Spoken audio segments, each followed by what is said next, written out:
The content for this video was taken from the book Heal Arthritis Naturally for a Pain-Free Life. Special thanks to the authors for providing this information. You can find more videos on arthritis on our channel in the Arthritis Treatment playlist. At the end of the video, you'll find instructions on how to download free checklists, plans, and guides to support your arthritis recovery. So, let's begin the lesson. 3.1 Stress. Stress is the body's response to threat or overload. It can be acute, a short burst, or chronic, a prolonged background of worries and tension. Acute stress may briefly boost immunity, but chronic stress alters hormone and nervous system function in ways that make inflammation stronger and harder to control.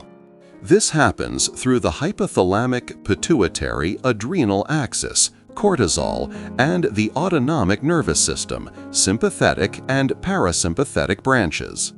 With ongoing stress, cells may become less sensitive to cortisol, a phenomenon known as glucocorticoid resistance. As a result, the anti-inflammatory brakes weaken, while pro-inflammatory mediators such as interleukin-6 and TNF-alpha can drive inflammation more easily. At the same time, balance in the autonomic system shifts towards sympathetic activity, which also sustains inflammatory responses.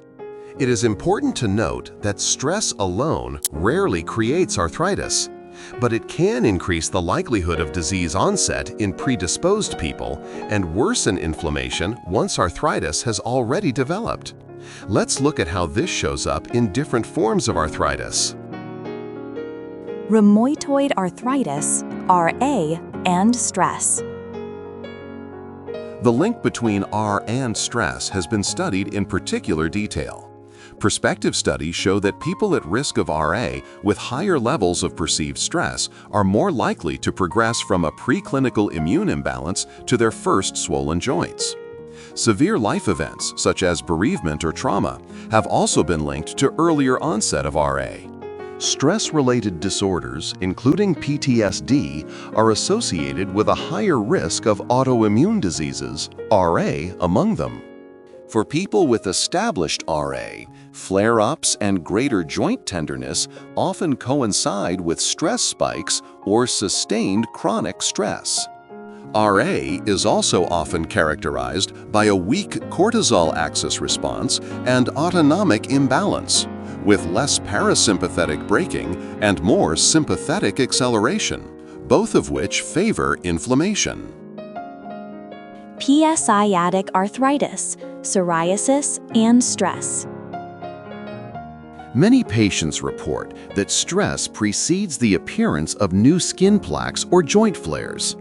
Research confirms that stress is one of the triggers for psoriasis and likely psoriatic arthritis, though the strength of the effect varies across studies.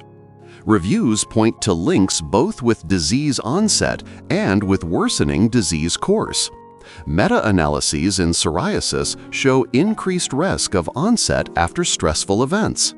Mechanistically, these diseases are strongly tied to IL-17 and IL-23 cytokines, and chronic stress can push the immune system further toward a pro-inflammatory state. Ankylosing spondylitis, AS, and stress. Patient surveys and registry data show that higher stress and anxiety are associated with higher self-reported disease activity scores. While the clinical significance may be moderate, the direction of the link is consistent. Stress is both a marker and a potential amplifier of inflammation. Osteoarthritis, OA, and stress. OA is more about structural joint changes and low-level inflammation than classic autoimmunity. Stress seems to play a smaller role in the initial risk of OA, but it is strongly linked to pain severity and disability. The reason goes beyond emotions.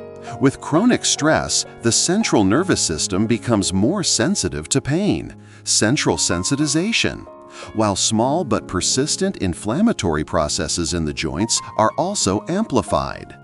This explains why people with similar X-ray findings may feel very different levels of pain, and those under higher stress often report worse symptoms and function. Gout and stress. Gout is triggered by uric acid crystals in the joint. Classic triggers include alcohol, diet, and metabolic factors. The role of psychosocial stress is less studied and likely indirect. Stress may contribute to hyperuricemia through chronic overload and related metabolic disturbances.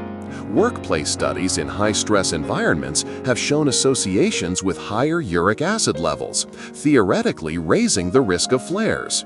Still, compared to other triggers, the contribution of stress in gout appears weaker and more indirect. Why does stress resonate so strongly with arthritis? Inflammatory forms of arthritis are conditions in which the immune system is already primed for overreaction. Chronic stress weakens the hormonal brakes on inflammation and shifts nerve regulation towards sympathetic dominance. Against this background, any challenge, infection, exhaustion, even a common cold can provoke a stronger and longer-lasting cytokine surge. In some people, stress may even help push the immune system across the threshold from latent autoimmunity into clinical arthritis, breaking down the final barriers of immune tolerance. In summary, stress is not the sole cause of arthritis, but it is a powerful amplifier at every stage. It raises the risk of disease onset, especially in RA, psoriatic disease, and lupus. It increases the frequency and severity of flares in most inflammatory arthritids. Understanding this connection explains why arthritis is so sensitive to life stresses and why its course often feels wave-like even when therapy remains unchanged. For those who prefer a book version rather than video content, a great resource is the book Heal Arthritis Naturally for a Pain-Free Life. It's a full guide with real-life recovery examples, and it's available now on Amazon. The link is in the description below. Don't forget to explore the Arthritis Healing playlist linked in the description below, along with other helpful resources. Keep moving, keep smiling, and keep learning. We'll be here next time.